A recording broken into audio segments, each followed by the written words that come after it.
Harish Rao phone tap అయిందని వచ్చింది. హరీష్ రావు కూడా ఆఖరికి వాళ్ళ పార్టీలో ఉన్న హరీష్ రావు ఫోన్ కూడా ట్యాప్ చేశారని వచ్చింది కదా. అట్లనే ఆయన ఎలక్షన్ టైం లోపల ఎలక్షన్ జస్ట్ బిఫోర్ కొంతమంది తనకి ఇంపార్టెంట్ అనుకున్న వాళ్ళకి తలా 1-2 కోట్లు ఇచ్చిన విషయం బయటకు వచ్చింది.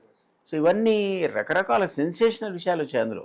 సో వీటన్నిటికి కూడా వాళ్ళ ఆన్సర్ చెప్పాల్సి వస్తుంది. దీనికి చీఫ్ ప్రభాకర్ రావు కాబట్టి అవునా కాదా అనే విషయాన్ని ఆయన కనుక రేపు పొద్దున నిజమే మాకు ఈయన చెప్పాడు, కేటీఆర్ చెప్పాడు, లేదా చంద్రశేఖరరావు చెప్పాడు, ప్రాబ్లమే, they land in to trouble. So ఇవన్నీ కూడా మనం చూడాలి ఆయన ఏం చెప్పబోతున్నాడు. ఎందుకంటే హార్డ్ డిస్కులు కూడా తగలబెట్టారు అని పెట్టారు, మూసీలో రికవరీ చేశారని, అదే మన కొంత దొరికాయని కూడా అప్పట్లో వచ్చింది అది. సో ఇవన్నీ అట్లా కాదు, అసలు ఒక సెంటర్నే క్రియేట్ చేశారు, మానిటరింగ్ సెంటర్ని. 200-300 మంది కూర్చొని మీరు ఫోన్ ట్యాప్ చేసే సెంటర్ని క్రియేట్ తర్వాత తీసి ఊరవతల పెట్టారు, షిఫ్ట్ చేశారు సబర్బన్ ఏరియాకి. సో అది పెద్ద వ్యవస్థ క్రియేట్ చేస్తున్నారు వాళ్ళు. సో ఈ వ్యవస్థ ద్వారా అందరి ఫోన్లు విన్నారు, అది ఎవరికి ఎగ్జామ్షన్ లేకుండా.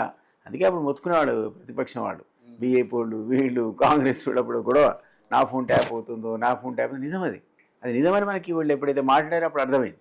సో ఇవన్నీ కూడా వాస్తవాలు బయటికి రావాలంటే దాని చీఫ్ ఈయనే కాబట్టి ఈయన చెప్పాలి. నేను చెప్పాను లేదు, నాకు ముఖ్యమంత్రి చెప్పాడు, కాదు కేటీఆర్ చెప్పాడు. 100% అది ఎవరైతే చీఫ్ ఆఫ్ ది మన ఉన్నారో ఈ అడ్మినిస్ట్రేషన్కి అంటే నా ఉద్దేశం సీఎం ఆర్ కన్సర్న్డ్ కేటీఆర్ ఇట్లాంటి వాళ్ళ ఆదేశాలు లేకుండా ఇది జరిగి ఉండదు. కాబట్టి అది బయటకు వస్తే వాళ్ళు ట్రబుల్లో పడతారు.